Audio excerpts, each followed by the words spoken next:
희망과 삶의 탯줄, 무상급식, 서울 종로 3가, 가끔 지난날이 그리울 때면 들르는 곳인 탑골공원, 인사동거리 같은 인근 지역을 둘러보노라면 청춘 시절부터 겪었던 사연들이 툭툭 가슴을 치고 난다. 2024년 7월 13일 토요일 오전 11시경 지하철 1호선 종로 3가역을 나오자마자 눈앞에는 늘어선 사람들로 북적댔다.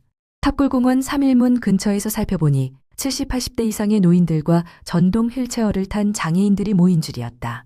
따가운 한여름 햇살 아래 한 여성은 이들의 질서 유지에 애쓰고 있었고 다른 몇 분은 나눠줄 음식 분류에 여념이 없었다. 이마엔 땀방울이 맺힌 채 모두 허경영 하늘궁 무료급식소라는 붉은 조끼를 입고 있었다. 말로만 듣던 나눔의 현장을 직접 보게 되었다. 얼마 후 음식을 실은 봉고차가 공원 앞에 도착했다. 김지연 팀장을 비롯한 8명의 남녀 요원들은 일사불란하게 탁자 위로 음료들을 옮겨가며 12시부터 배식하기 시작했다. 그날의 메뉴는 도시락, 떡, 건빵, 생수들이었으며 약 500인 분량이었다. 도시락을 받은 사람들 중 일부는 탑골공원 안에서 먹고 있었다. 이 무료급식은 1년 365일 내내 행해진다고 한다. 그 근처 사는 사람들은 물론 이미 알고 있는 사람들이 많을 것이다. 배식 요원들은 모두 자원봉사자들이며 소요 자금은 하늘궁 유지재단 허경영 이사장의 출연과 자발적 후원금으로 마련된다고 한다. 연간 20억 원 이상이 소요된다고 한다. 무료급식은 허경영 이사장이 22세 때부터 약 55년간 행해온 불우이웃 돕기 행사의 일환으로 전해진다. 그는 이로 인해 한국 유엔봉사단의 봉사대상을 받은 적이 있다. 현장을 목격하고 느낀 바를 적어본다. 홀몸 노인과 빈곤층 대상 한 끼 점심 도시락 제공으로 당장의 배고픔을 해결하고 나아가 서로 돕는 사회를 만들기 위해서라는 말은 이런 때 흔히 듣게 된다. 성경에는 오른손이 하는 일을 왼손이 모르게 하라는 말씀이 있듯이 남모르게 이런 일을 하는 이들도 있을 것이다. 반면 하늘궁 유지재단의 무료급식 활동은 드러나 있다. 이는 국가가 해야 할 일을 민간인이 솔선수범하는 것으로서 정부와 정치권에 대한 경각심 고취의 의미가 있다. 지난 2024년 6월 20일자 신문보도에는 고물가로 식당 밥 한 끼 사 먹기 힘든 노년층이 보다 값싼 편의점에서 점심을 때우는 일이 점점 늘어난다고 했다.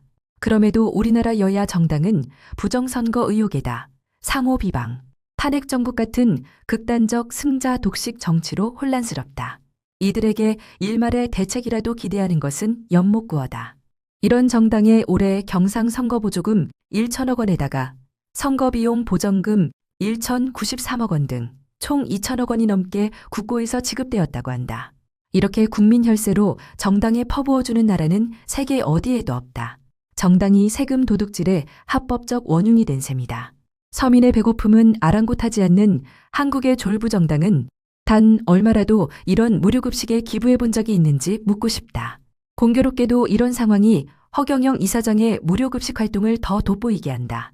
그는 이미 1986년에 한국의 페스탈로치로 주간중앙에 보도된 바 있다. 당시 5개 고아원 운영에 1만 5천 명의 불우이웃을 도와서 500여 개의 각종 포상을 받았다고 한다. 오늘 시점에서 보면 그가 베푼 불우이웃 수혜 인원과 포상 수요는 세기 힘들 것이다.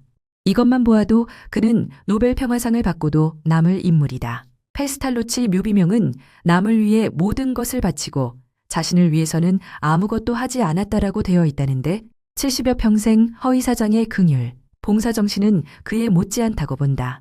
한국이 낳은 걸출한 인물, 우리나라의 이런 인물은 역사상 보기 힘들이라 생각된다. 괴짜나 이인으로 보는 사람이 없지 않지만 그렇게 보이는 행위는 그의 선교 방편의 하나일 뿐이며 이런 분이 국가 지도자가 되기를 바라는 사람들이 은연중 상당하다는 것을 정치인들은 알아야 한다. 당대의 만인이 다 좋아하는 사람이 어디 있으며 어느 정치인이 이런 선행을 베푸는가. 포상 개수로 치면 기네스북 세계 기록감이요. 나라가 나서서 노벨 평화상 수여 대상으로 그를 추천한다면 국위 선양에도 도움이 될 것이다.